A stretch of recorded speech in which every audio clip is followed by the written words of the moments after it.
Have you ever thought about how a simple gratitude practice could actually change the way your brain and your body operate?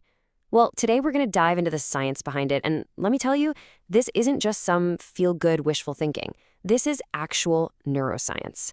Let's get right into it. So let me ask you this. Have you ever had a great day, a really good day, but your mind just gets snagged on that one tiny thing that went wrong? Maybe it was a critical comment somebody made, or a deadline you just missed.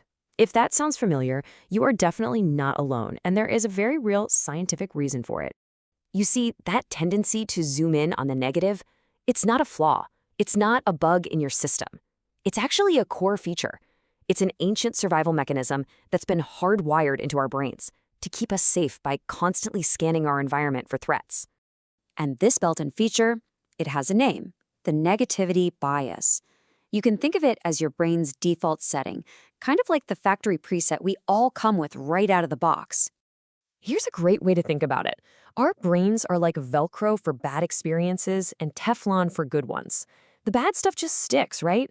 It's why you can get 10 compliments and one piece of criticism. And guess which one you'll be replaying in your head all night? Yeah, exactly. So here's the crucial part, the really hopeful part. While this might be the default setting, it does not have to be the only setting. We actually have the power to consciously and deliberately rewire this ancient circuitry. So how do we do that? Well, the key to this whole rewiring process lies in a really powerful part of your brain that acts as your personal attention filter. Okay, let me introduce you to your reticular activating system, or RAS for short.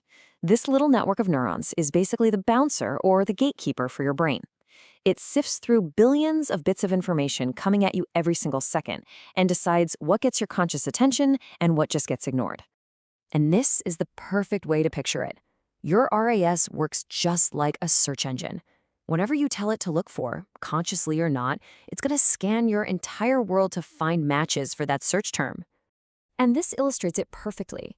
If you prime your internal search engine to look for threats, for problems, for what's wrong, well, that's exactly what it's going to serve you up.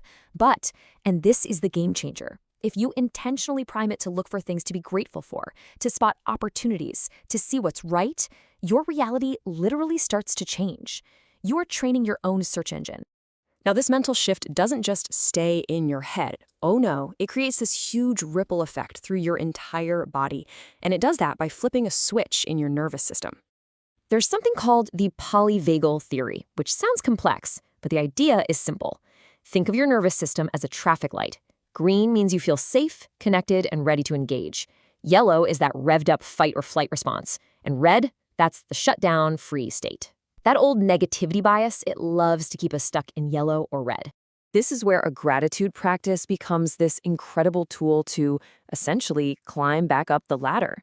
When you intentionally focus on something positive, something you're thankful for, you send a direct signal to your nervous system that says, hey, we're safe. It helps you shift out of those threat zones and back into that calm, connected green zone.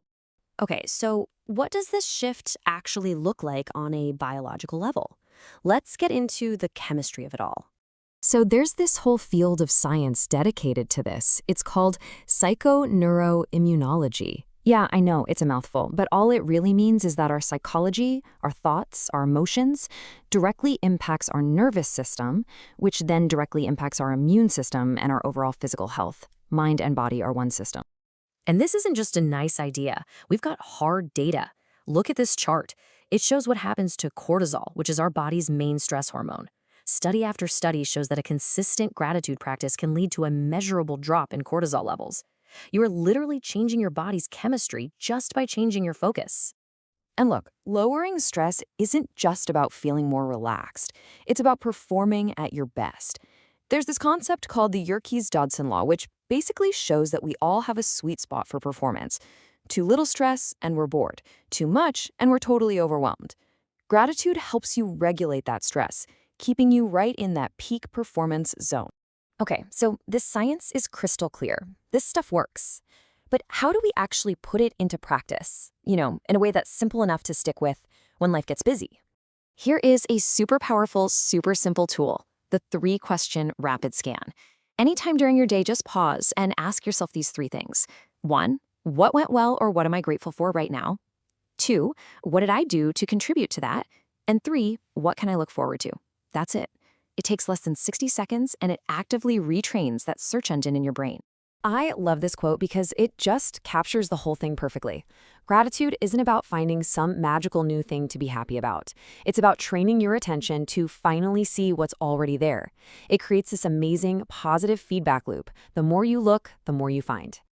And when you really get down to it, this is so much more than just a mental exercise. When you consistently practice this shift in focus, you start to build a new identity over time. You stop being someone who's just trying to be grateful, and you become someone who is naturally resilient, deeply connected, and operates from a state of high performance. So, the question I want to leave you with is this. Your brain is the most powerful search engine on the planet, and it is waiting for your instructions. So, what are you going to train it to notice today?